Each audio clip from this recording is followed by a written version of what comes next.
حضرت عبداللہ بن عمر رضی اللہ عنہ نے خبر دی کہ رسول اللہ صلی اللہ علیہ وسلم نے فرمایا، مسلمان مسلمان کا بھائی ہے، نہ اس پر ظلم کرے اور نہ اسے کسی ظالم کے سپرد کرے، اور جو شخص اپنے کسی بھائی کی ضرورت پوری کرنے میں لگا ہوگا اللہ تعالیٰ اس کی ضرورت اور حاجت پوری کرے گا۔ صحیح بخاری حدیث نمبر 6951۔ حضرت انس رضی اللہ عنہ نے بیان کیا کہ رسول اللہ صلی اللہ علیہ وسلم نے فرمایا، اپنے بھائی کی مدد کرو، خواہ وہ ظالم ہو یا مظلوم۔ ایک صحابی رضی اللہ عنہ نے عرض کیا، یا رسول اللہ صلی اللہ علیہ وسلم، جب وہ مظلوم ہو تو میں اس کی مدد کروں گا، لیکن آپ کا کیا خیال ہے جب وہ ظالم ہوگا پھر میں اس کی مدد کیسے کروں؟ حضرت صلی اللہ علیہ وسلم نے فرمایا کہ اس وقت تم اسے ظلم سے روکنا، کیونکہ یہی اس کی مدد ہے۔ صحیح بخاری حدیث نمبر 6952۔ علقمہ بن وقاص لیثی نے بیان کیا کہ میں نے حضرت عمر بن خطاب رضی اللہ عنہ سے خطبے میں سنا، انہوں نے کہا کہ میں نے نبی کریم صلی اللہ علیہ وسلم کو یہ فرماتے ہوئے سنا تھا، اے لوگو، اعمال کا دار و مدار نیتوں پر ہے، اور ہر شخص کو وہی ملے گا جس کی وہ نیت کرے گا، پس جس کی ہجرت اللہ اور اس کے رسول کی طرف ہو اسے ہجرت کا ثواب ملے گا، اور جس کی ہجرت کا مقصد دنیا ہوگی کہ جسے وہ حاصل کر لے، یا کوئی عورت ہوگی جس سے وہ شادی کر لے، تو اس کی ہجرت اسی کے لیے ہوگی جس کے لیے اس نے ہجرت کی ہے۔ صحیح بخاری حدیث نمبر 6953۔ حضرت ابو ہریرہ رضی اللہ عنہ نے بیان کیا کہ نبی کریم صلی اللہ علیہ وسلم نے فرمایا، اللہ تعالیٰ تم میں سے کسی ایسے شخص کی نماز قبول نہیں کرتا جسے وضو کی ضرورت ہو یہاں تک کہ وہ وضو کر لے۔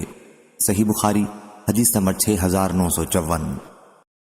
حضرت انس بن مالک رضی اللہ عنہ نے بیان کیا کہ حضرت ابو بکر رضی اللہ عنہ نے انہیں زکوٰۃ کا حکم نامہ لکھ کر بھیجا جو رسول کریم صلی اللہ علیہ وسلم نے فرض قرار دیا تھا کہ متفرق صدقہ کو ایک جگہ جمع نہ کیا جائے اور نہ مجتمع سجدہ کو متفرق کیا جائے زکوٰۃ کے خوف سے۔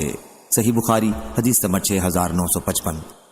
اسماعیل بن جعفر نے بیان کیا، ان سے ابو سہیل نافع نے، ان سے ان کے والد مالک بن ابی عامر نے، اور ان سے طلحہ بن عبید اللہ رضی اللہ عنہ نے کہ ایک دیہاتی تمام بن ثعلبہ رسول کریم صلی اللہ علیہ وسلم کی خدمت میں اس حال میں حاضر ہوا کہ اس کے سر کے بال پریشان تھے، اور عرض کیا، یا رسول اللہ صلی اللہ علیہ وسلم، مجھے بتائیے کہ اللہ تعالیٰ نے مجھ پر کتنی نمازیں فرض کی ہیں؟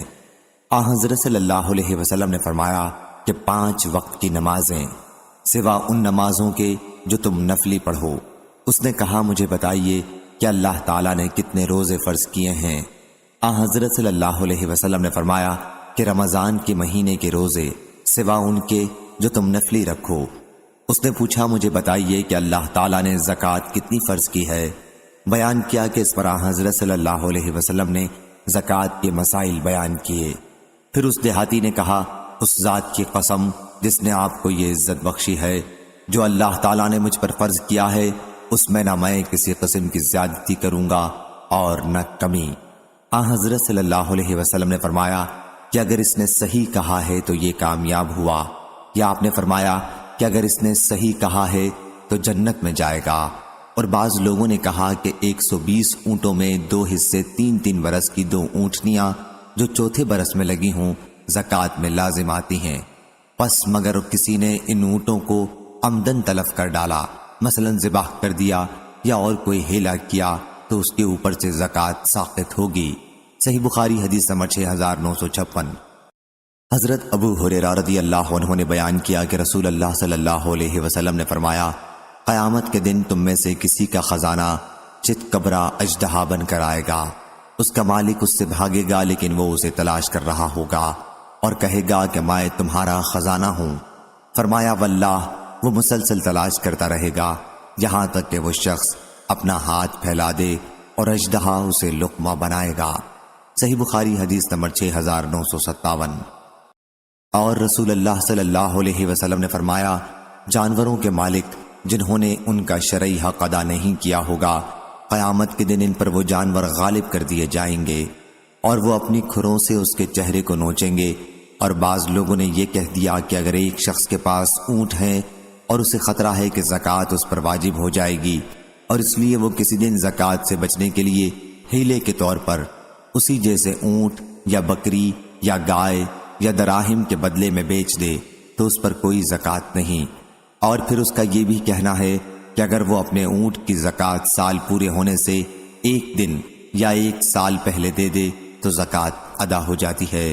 صحیح بخاری حدیث نمبر 6958۔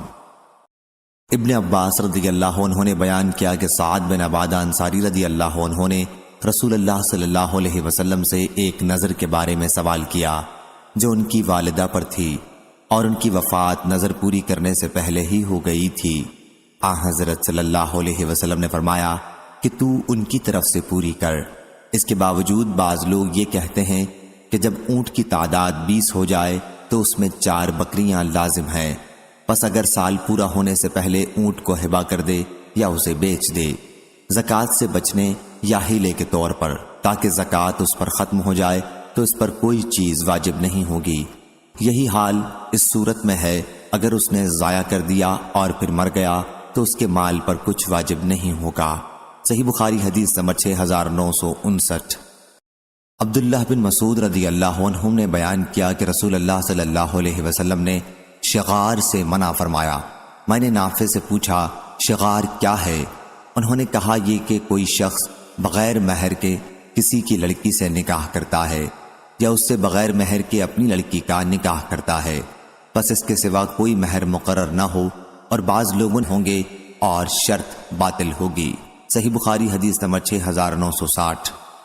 ظاہری نے بیان کیا ان سے حسن اور عبداللہ محمد بن علی کے 2 بیٹوں نے بیان کیا، ان سے ان کے والد نے کہ حضرت علی رضی اللہ عنہ سے کہا گیا کہ حضرت عبداللہ بن عباس رضی اللہ عنہ عورتوں کے متاع میں کوئی حرج نہیں سمجھتے۔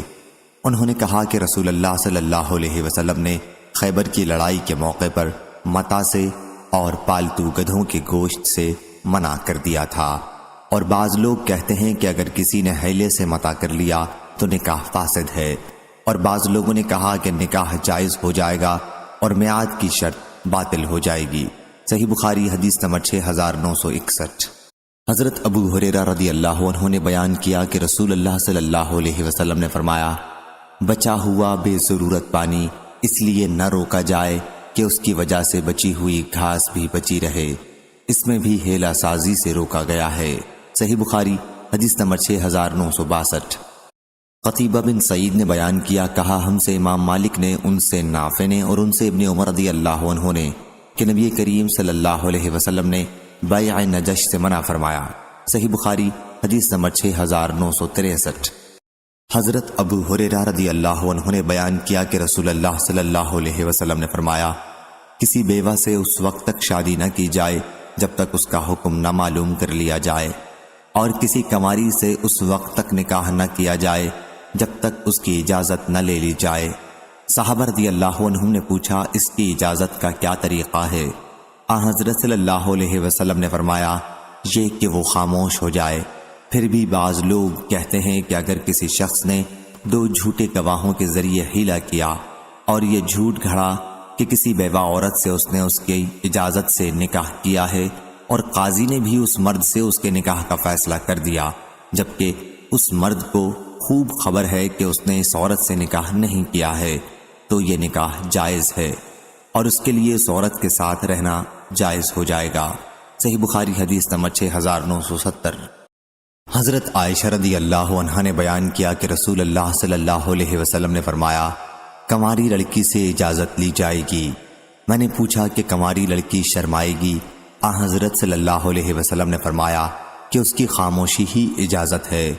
اور بعض لوگوں کا کہنا ہے کہ کوئی شخص اگر کسی یتیم لڑکی یا کنواری لڑکی سے نکاح کا خواہش مند ہو لیکن لڑکی راضی نہ ہو، اس پر اس نے حیلہ کیا اور 2 جھوٹے گواہوں کی گواہی اس کی دلائی کہ اس نے اس لڑکی سے شادی کر لی ہے، پھر جب وہ لڑکی جوان ہوئی اور اس نکاح سے وہ بھی راضی ہو گئی اور قاضی نے اس جھوٹی شہادت کو قبول کر لیا حالانکہ وہ بھی جانتا ہے کہ یہ سارا ہی جھوٹ اور فریب ہے، تب بھی اس سے جمع کرنا جائز ہے۔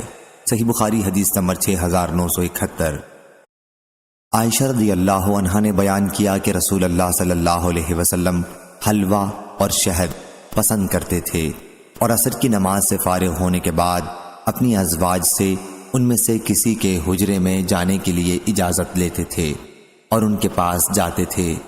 ایک مرتبہ آپ حفصہ رضی اللہ عنہا کے گھر گئے اور ان کے یہاں اس سے زیادہ دیر تک ٹھہرے رہے جتنی دیر تک ٹھہرنے کا آپ کا معمول تھا۔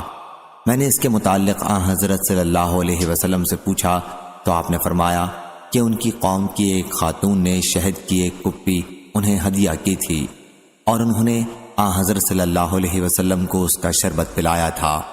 میں نے اس پر کہا کہ اب میں بھی حضرت صلی اللہ علیہ وسلم کے ساتھ ہیلا کروں گی۔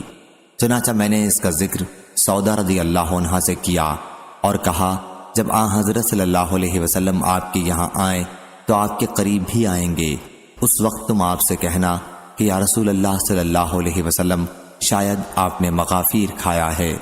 اس پر آپ جواب دیں گے کہ نہیں، تم کہنا کہ پھر یہ بو کس چیز کی ہے۔ حضرت صلی اللہ علیہ وسلم کو یہ بات بہت ناگوار تھی کہ آپ کے جسم کے کسی حصے سے بو آئے۔ چنانچہ حضرت صلی اللہ علیہ وسلم اس کا جواب یہ دیں گے کہ حفصہ رضی اللہ عنہا نے مجھے شہد کا شربت پلایا تھا، اس پر کہنا کہ شہد کی مکھیوں نے عرفت کا رس چوسا ہوگا، اور میں بھی حضرت صلی اللہ علیہ وسلم سے یہی بات کہوں گی، اور صفیہ رضی اللہ عنہا تم بھی حضرت صلی اللہ علیہ وسلم سے یہ کہنا۔ چنانچہ جب حضرت صلی اللہ علیہ وسلم سودا رضی اللہ عنہا کے یہاں تشریف لے گئے تو ان کا بیان ہے کہ اس ذات کی قسم جس کے سوا کوئی معبود نہیں کہ تمہارے خوف سے قریب تھا کہ میں اس وقت حضرت صلی اللہ علیہ وسلم سے یہ بات جلدی میں کہہ دیتی جبکہ آپ دروازے ہی پر تھے۔ آخر جب حضرت صلی اللہ علیہ وسلم قریب آئے تو میں نے عرض کیا یا رسول اللہ صلی اللہ علیہ وسلم آپ نے مغافیر کھایا ہے؟ حضرت صلی اللہ علیہ وسلم نے فرمایا کہ نہیں۔ میں نے کہا پھر بو کیسی ہے؟ حضرت صلی اللہ علیہ وسلم نے فرمایا کہ حفصہ رضی اللہ عنہا نے مجھے شہد کا شربت پلایا ہے۔ میں نے کہا اس شہد کی مکھیوں نے عرفت کا رس چوسا ہوگا۔ اور صفیہ رضی اللہ عنہا کے پاس جب آپ تشریف لے گئے تو انہوں نے بھی یہی کہا۔ اس کے بعد جب پھر حفصہ رضی اللہ عنہا کے پاس آپ گئے تو انہوں نے عرض کیا یا رسول اللہ صلی اللہ علیہ وسلم وہ شہد میں پھر آپ کو پلاؤں؟ حضرت صلی اللہ علیہ وسلم نے فرمایا کہ اس کی ضرورت نہیں ہے۔ بیان کیا ہے کہ اس پر سودا رضی اللہ عنہا بولی سبحان اللہ، یہ ہم نے کیا کیا، گویا شہد آپ پر حرام کر دیا۔ میں نے کہا چپ رہو۔ صحیح بخاری حدیث نمبر 6972۔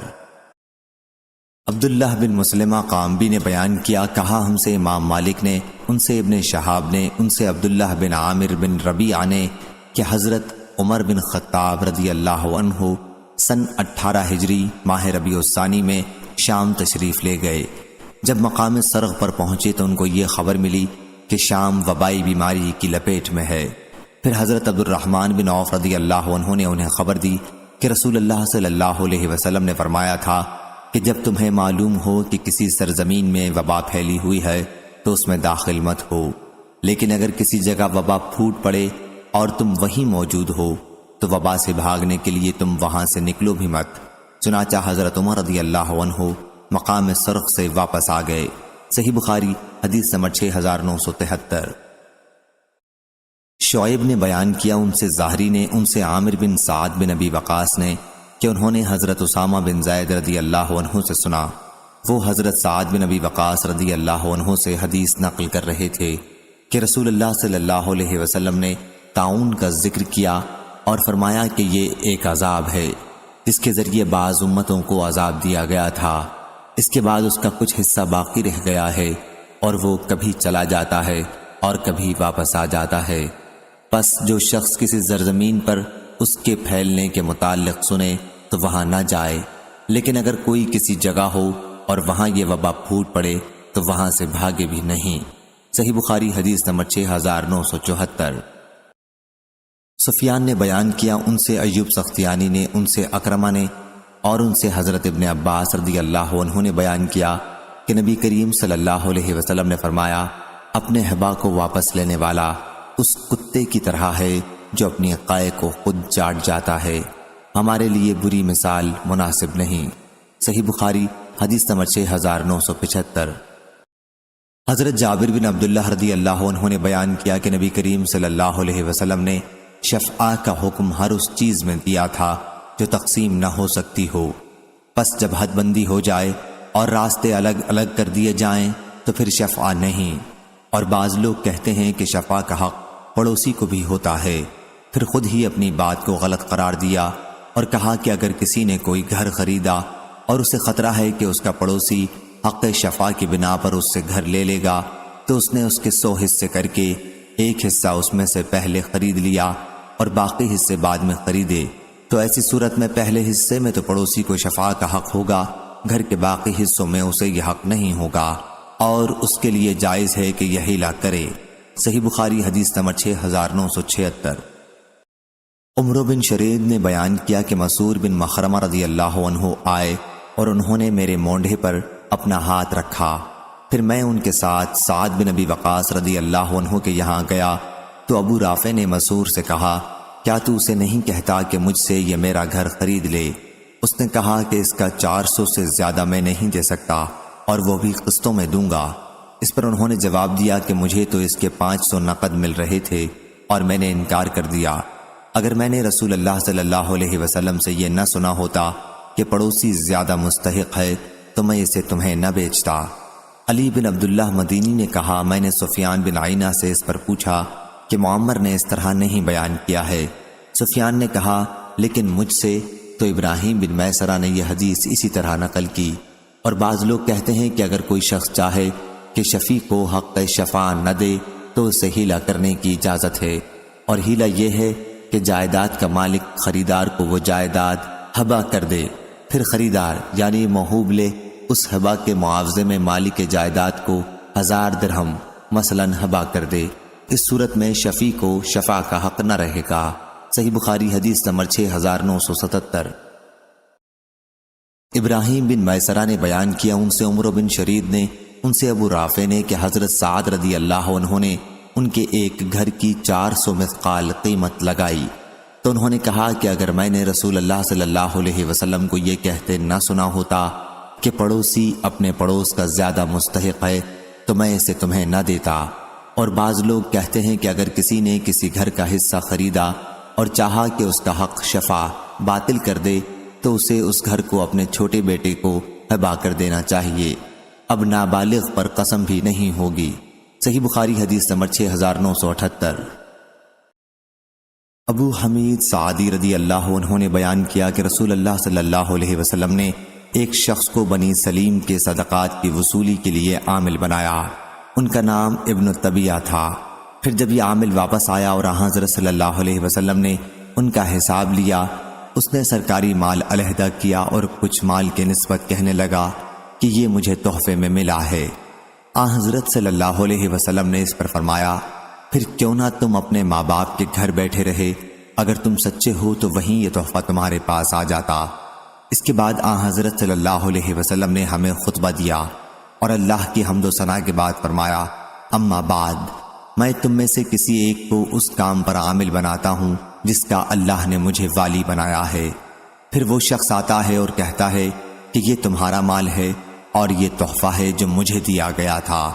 اسے اپنے ماں باپ کے گھر بیٹھا رہنا چاہیے تھا تاکہ اس کا تحفہ وہیں پہنچ جاتا۔ اللہ کی قسم، تم میں سے جو بھی حق کے سوا کوئی چیز لے گا وہ اللہ تعالیٰ سے اس حال میں ملے گا کہ اس چیز کو اٹھائے ہوئے ہوگا۔ میں تم میں ہر اس شخص کو پہچان لوں گا جو اللہ سے اس حال میں ملے گا کہ اونٹ اٹھائے ہوگا جو بلبلا رہا ہوگا، یا گائے اٹھائے ہوگا جو اپنی آواز نکال رہی ہوگی، یا بکری اٹھائے ہوگا جو اپنی آواز نکال رہی ہوگی۔ پھر آپ نے ہاتھ اٹھایا یہاں تک کہ آپ کے بغل کی سفیدی دکھائی دینے لگی اور فرمایا، اے اللہ، کیا میں نے پہنچا دیا؟ یہ فرماتے ہوئے حضرت صلی اللہ علیہ وسلم کو میری آنکھوں نے دیکھا اور کانوں نے سنا۔ صحیح بخاری حدیث نمبر 6979۔ حضرت ابو رافع رضی اللہ عنہ نے بیان کیا کہ نبی کریم صلی اللہ علیہ وسلم نے فرمایا، پڑوسی اپنے پڑوسی کا زیادہ حقدار ہے۔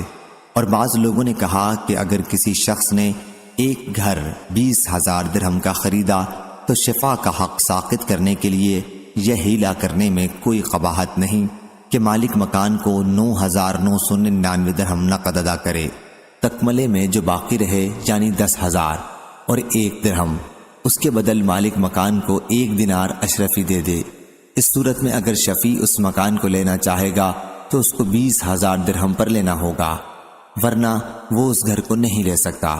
ایسی صورت میں اگر بیع کے بعد یہ گھر بائع کے سوا اور کسی کا نکلا تو خریدار بائع سے ہی وہی قیمت پھر لے گا جو اس نے دی ہے، یعنی 9,999 درہم، اور 1 دینار 20,000 درہم نہیں پھیر سکتا، کیونکہ جب وہ گھر کسی اور کا نکلا تو اب وہ بیع صرف جو بائع اور مشتری کے بیچ میں ہو گئی تھی باطل ہو گئی، تو اصل دینار پھر نہ لازم ہوگا نہ اس کے ثمن، یعنی 10,000 اور 1 درہم۔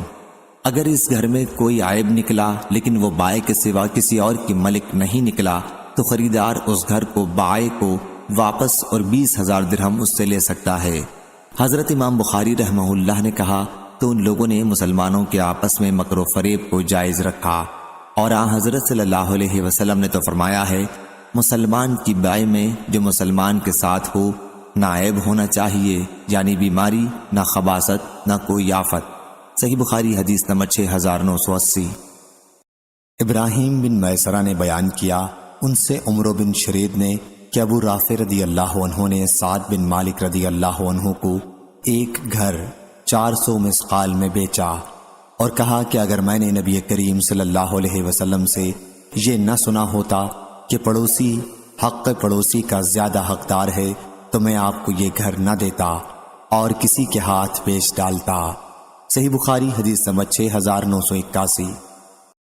حضرت عائشہ رضی اللہ عنہا نے بیان کیا کہ رسول اللہ صلی اللہ علیہ وسلم پر وحی کی ابتدا سونے کی حالت میں سچے خواب کے ذریعے ہوئی، چنانچہ حضرت صلی اللہ علیہ وسلم جو خواب بھی دیکھتے تو وہ صبح کی روشنی کی طرح سامنے آ جاتا، اور حضرت صلی اللہ علیہ وسلم غار حرا میں چلے جاتے اور اس میں تنہا خدا کی یاد کرتے تھے۔ چند مقررہ دنوں کے لیے یہاں آتے اور ان دنوں کا توشہ بھی ساتھ لاتے، پھر حضرت خدیجہ رضی اللہ عنہا کے پاس واپس تشریف لے جاتے اور وہ پھر اتنا ہی توشہ آپ کے ساتھ کر دیتی، یہاں تک کہ حق آپ کے پاس اچانک آ گیا اور آپ غار حرا ہی میں تھے۔ چنانچہ اس میں فرشتہ آپ کے پاس آیا اور کہا کہ پڑھیے۔ حضرت صلی اللہ علیہ وسلم نے اس سے فرمایا کہ میں پڑھا ہوا نہیں ہوں۔ آخر اس نے مجھے پکڑ لیا اور زور سے دبایا اور خوب دبایا، جس کی وجہ سے مجھ کو بہت تکلیف ہوئی۔ پھر اس نے مجھے چھوڑ دیا اور کہا کہ پڑھیے۔ آپ صلی اللہ علیہ وسلم نے پھر وہی جواب دیا کہ میں پڑھا ہوا نہیں ہوں۔ اس نے مجھے ایسا دبایا کہ میں بے قابو ہو گیا، یا انہوں نے اپنا زور ختم کر دیا اور پھر چھوڑ کر اس نے مجھ سے کہا پڑھیے اپنے رب کے نام سے جس نے پیدا کیا ہے، الفاظ معلم یعلم تک۔ پھر جب آپ صلی اللہ علیہ وسلم حضرت خدیجہ رضی اللہ عنہا کے پاس آئے تو آپ کے مونڈھوں کے گوشت ڈر کے مارے پھڑک رہے تھے۔ جب گھر میں آپ صلی اللہ علیہ وسلم داخل ہوئے تو فرمایا کہ مجھے چادر اڑھا دو، مجھے چادر اڑھا دو۔ چنانچہ آپ کو چادر اڑھا دی گئی، اور جب آپ کا خوف دور ہوا تو فرمایا کہ خدیجہ میرا حال کیا ہو گیا ہے؟ پھر آپ نے اپنا سارا حال بیان کیا اور فرمایا کہ مجھے اپنی جان کا ڈر ہے۔ لیکن خدیجہ رضی اللہ عنہا نے کہا خدا کی قسم ایسا ہرگز نہیں ہو سکتا، آپ خوش رہیے، اللہ تعالیٰ آپ کو کبھی رسوا نہیں کرے گا۔ آپ تو صلہ رحمی کرتے ہیں، بات سچی بولتے ہیں، ناداروں کا بوجھ اٹھاتے ہیں، مہمان نوازی کرتے ہیں اور حق کی وجہ سے پیش آنے والی مصیبتوں پر لوگوں کی مدد کرتے ہیں۔ پھر آپ کو حضرت خدیجہ رضی اللہ عنہا ورقہ بن نوفل بن اسد بن عبد العزیٰ بن قصہ کے پاس لائیں، جو حضرت خدیجہ رضی اللہ عنہ کے والد خویلد کے بھائی کے بیٹے تھے، جو زمانہ جاہلیت میں عیسائی ہو گئے تھے اور عربی لکھ لیتے تھے، اور وہ جتنا اللہ تعالیٰ چاہتا عربی میں انجیل کا ترجمہ لکھا کرتے تھے۔ وہ اس وقت بہت بوڑھے ہو گئے تھے اور بینائی بھی جاتی رہی تھی۔ ان سے حضرت خدیجہ رضی اللہ عنہا نے کہا بھائی بھتیجے تم کیا دیکھتے ہو؟ حضرت صلی اللہ علیہ وسلم نے جو دیکھا تھا وہ سنایا تو ورقہ نے کہا کہ یہ تو وہی فرشتہ جبریل علیہ السلام ہے جو موسیٰ علیہ السلام پر آیا تھا۔ کاش میں اس وقت جوان ہوتا جب تمہیں تمہاری قوم نکال دے گی اور زندہ رہتا۔ حضرت صلی اللہ علیہ وسلم نے پوچھا کیا یہ مجھے نکالیں گے؟ ورقہ نے کہا کہ ہاں، جب بھی کوئی نبی و رسول وہ پیغام لے کر آیا جسے لے کر آپ آئے ہیں تو اس کے ساتھ دشمنی کی گئی، اور اگر میں نے تمہارے وہ دن پا لیے تو میں تمہاری بھرپور مدد کروں گا۔ لیکن کچھ ہی دنوں بعد ورقہ کا انتقال ہو گیا اور وحی کا سلسلہ کٹ گیا، اور آن حضرت صلی اللہ علیہ وسلم کو اس کی وجہ سے اتنا غم تھا کہ آپ نے کئی مرتبہ پہاڑ کی بلند چوٹی سے اپنے آپ کو گرا دینا چاہا، لیکن جب بھی آپ کسی پہاڑ کی بلند چوٹی پر چڑھے تاکہ اس پر سے اپنے آپ کو گرا دیں تو جبریل علیہ السلام آپ کے سامنے آ گئے اور کہا کہ یا محمد، آپ یقیناً اللہ کے رسول ہیں۔ اس سے آن حضرت صلی اللہ علیہ وسلم کو سکون ہوتا اور آپ واپس آ جاتے، لیکن جب وہی زیادہ دنوں تک رکی رہی تو آپ نے ایک مرتبہ اور ایسا ارادہ کیا، لیکن جب پہاڑ کی چوٹی پر چڑھے تو حضرت جبریل علیہ السلام سامنے آئے اور اسی طرح کی بات پھر کہی۔ حضرت ابن عباس رضی اللہ عنہ نے کہا، سورہ انعام میں لفظ فالق الاصباح سے مراد ان میں سورج کی روشنی اور رات میں چاند کی روشنی ہے۔ صحیح بخاری حدیث نمبر 6982۔ حضرت انس بن مالک رضی اللہ عنہ نے بیان کیا کہ رسول اللہ صلی اللہ علیہ وسلم نے فرمایا، کسی نیک آدمی کا اچھا خواب نبوت کا 40واں حصہ ہے۔ صحیح بخاری حدیث نمبر 6983۔ زہیر نے بیان کیا، کہا ہم سے یحییٰ نے جو سعید کے بیٹے ہیں، کہا کہ میں نے حضرت ابو سلمہ رضی اللہ عنہ سے سنا، کہا کہ میں نے ابو قتادہ رضی اللہ عنہ سے سنا کہ نبی کریم صلی اللہ علیہ وسلم نے فرمایا، اچھے خواب اللہ کی طرف سے ہوتے ہیں اور برے خواب شیطان کی طرف سے ہوتے ہیں۔ صحیح بخاری حدیث نمبر 6984۔ حضرت ابو سعید خدری رضی اللہ عنہ نے بیان کیا کہ انہوں نے رسول اللہ صلی اللہ علیہ وسلم کو یہ فرماتے ہوئے سنا کہ جب تم میں سے کوئی ایسا خواب دیکھے جسے وہ پسند کرتا ہو تو وہ اللہ کی طرف سے ہوتا ہے، اس پر اللہ کی حمد کرے اور اسے بتا دینا چاہیے، لیکن اگر کوئی اس کے سوا کوئی ایسا خواب دیکھتا ہے جو اسے ناپسند ہے تو یہ شیطان کی طرف سے ہوتا ہے، بس اس کے شر سے پناہ مانگے اور کسی سے ایسے خواب کا ذکر نہ کرے، یہ خواب اسے کچھ نقصان نہیں پہنچا سکے گا۔ صحیح بخاری حدیث نمبر 6985۔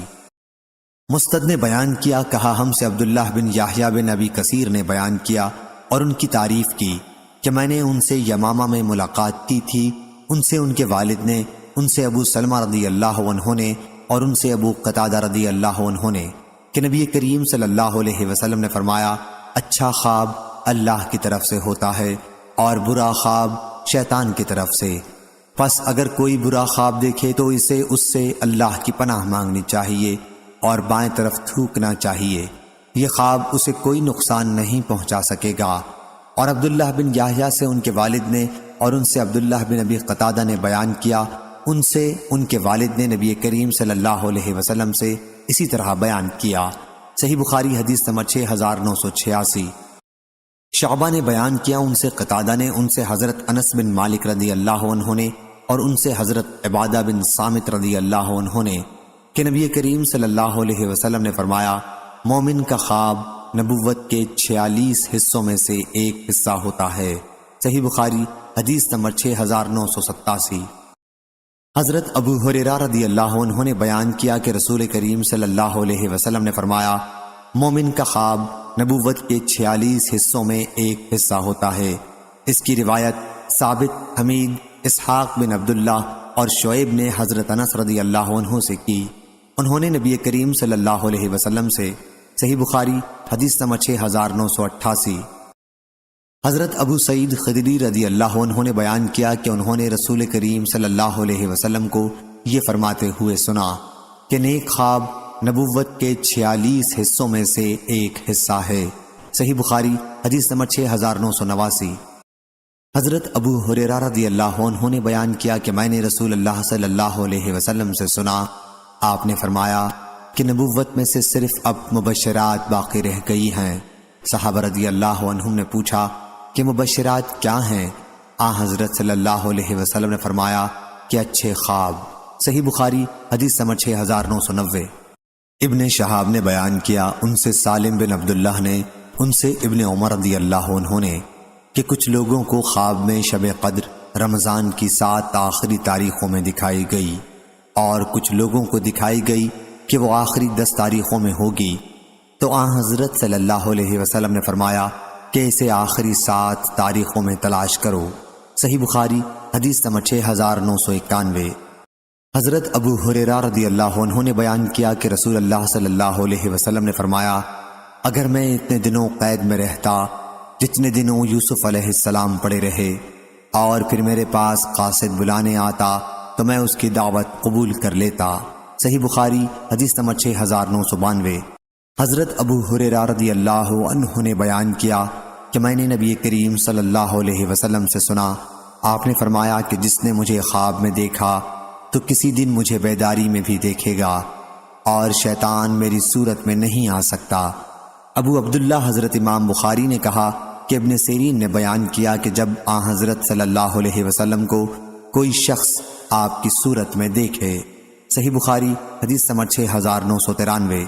حضرت انس بن مالک رضی اللہ عنہ نے بیان کیا کہ نبی کریم صلی اللہ علیہ وسلم نے فرمایا، جس نے مجھے خواب میں دیکھا تو اس نے واقعی دیکھا، کیونکہ شیطان میری صورت میں نہیں آ سکتا، اور مومن کا خواب نبوت کا 46 حصوں میں سے ایک جز ہوتا ہے۔ صحیح بخاری حدیث نمبر 6994۔ ابو قتادہ رضی اللہ عنہ نے بیان کیا کہ نبی کریم صلی اللہ علیہ وسلم نے فرمایا، صالح خواب اللہ کی طرف سے ہوتے ہیں اور برے خواب شیطان کی طرف سے، پس جو شخص کوئی برا خواب دیکھے تو اپنے بائیں طرف کروٹ لے کر 3 مرتبہ تھو تھو کرے اور شیطان سے اللہ کی پناہ مانگے، وہ خواب بد اس کو نقصان نہیں دے گا اور شیطان کبھی میری شکل میں نہیں آ سکتا۔ صحیح بخاری حدیث نمبر 6995۔ حضرت ابو قتادہ رضی اللہ عنہ نے بیان کیا کہ نبی کریم صلی اللہ علیہ وسلم نے فرمایا، جس نے مجھے دیکھا اس نے حق دیکھا۔ اس روایت کی مطابقت یونس نے اور زہری کے بھتیجے نے کی۔ صحیح بخاری حدیث نمبر 6996۔ حضرت ابو سعید خدری رضی اللہ عنہ نے بیان کیا، انہوں نے نبی کریم صلی اللہ علیہ وسلم کو یہ فرماتے سنا کہ جس نے مجھے دیکھا اس نے حق دیکھا، کیونکہ یہ شیطان مجھ جیسا نہیں بن سکتا۔ صحیح بخاری حدیث نمبر 6997۔ حضرت ابو ہریرہ رضی اللہ عنہ نے بیان کیا کہ نبی کریم صلی اللہ علیہ وسلم نے فرمایا، مجھے مفاتیح القلم دیے گئے ہیں اور رعب کے ذریعے میری مدد کی گئی ہے، اور گزشتہ رات میں سویا ہوا تھا کہ زمین کے خزانوں کی کنجیاں میرے پاس لائی گئیں اور میرے سامنے انہیں رکھ دیا گیا۔ حضرت ابو ہریرہ رضی اللہ عنہ نے کہا کہ حضرت صلی اللہ علیہ وسلم تو اس دنیا سے تشریف لے گئے اور تم ان خزانوں کی کنجیوں کو الٹ پلٹ کر رہے ہو یا نکال رہے ہو یا لوٹ رہے ہو۔ صحیح بخاری حدیث نمبر 6998۔ عبداللہ بن مسلمہ نے بیان کیا، کہا ہم سے امام مالک نے، ان سے نافع نے اور ان سے عبداللہ بن عمر رضی اللہ عنہ نے کہ رسول اللہ صلی اللہ علیہ وسلم نے فرمایا، رات مجھے کعبے کے پاس خواب میں دکھانی کو دیکھا، وہ گندمی رنگ کے کسی سب سے خوبصورت آدمی کی طرح تھے، ان کے لمبے خوبصورت بال تھے، ان سب سے خوبصورت بالوں کی طرح جو تم دیکھ سکے ہوگے، ان میں انہوں نے کنگھا کیا ہوا تھا اور پانی ان سے ٹپک رہا تھا، اور وہ 2 آدمیوں کے سہارے، یا یہ فرمایا کہ وہ 2 آدمیوں کے شانوں کے سہارے بیت اللہ کا طواف کر رہے تھے۔ میں نے پوچھا کہ یہ کون صاحب ہیں؟ مجھے بتایا گیا کہ یہ مسیح ابن مریم، مجھے بتایا گیا کہ یہ مسیح دجال ہے۔ صحیح بخاری حدیث نمبر 6999۔ حضرت عبداللہ بن عباس رضی اللہ عنہ نے بیان کیا کہ ایک صاحب رسول اللہ صلی اللہ علیہ وسلم کی خدمت میں آئے اور کہا کہ میں نے رات میں خواب دیکھا ہے، اور انہوں نے واقعہ بیان کیا، اور اس روایت کے مطابق سلیمان بن کثیر زہری کے بھتیجے اور سفیان بن حسین نے زہری سے کی، ان سے عبید اللہ نے بیان کیا، اور ان سے حضرت عبداللہ بن عباس رضی اللہ عنہ نے بیان کیا، انہوں نے نبی کریم صلی اللہ علیہ وسلم سے روایت کیا، اور زبیدی نے زہری سے بیان کیا، ان سے عبید اللہ نے، اور ان سے ابن عباس اور ابو ہریرہ رضی اللہ عنہ نے نبی کریم صلی اللہ علیہ وسلم سے، اور شعیب اور اسحاق بن یحییٰ نے زہری سے بیان کیا کہ حضرت ابو ہریرہ رضی اللہ عنہ نبی کریم صلی اللہ علیہ وسلم سے بیان کرتے تھے، اور معمر نے اسے متصلاً نہیں بیان کیا لیکن بعد میں متصلاً بیان کرنے لگے تھے۔ صحیح بخاری حدیث نمبر 7000۔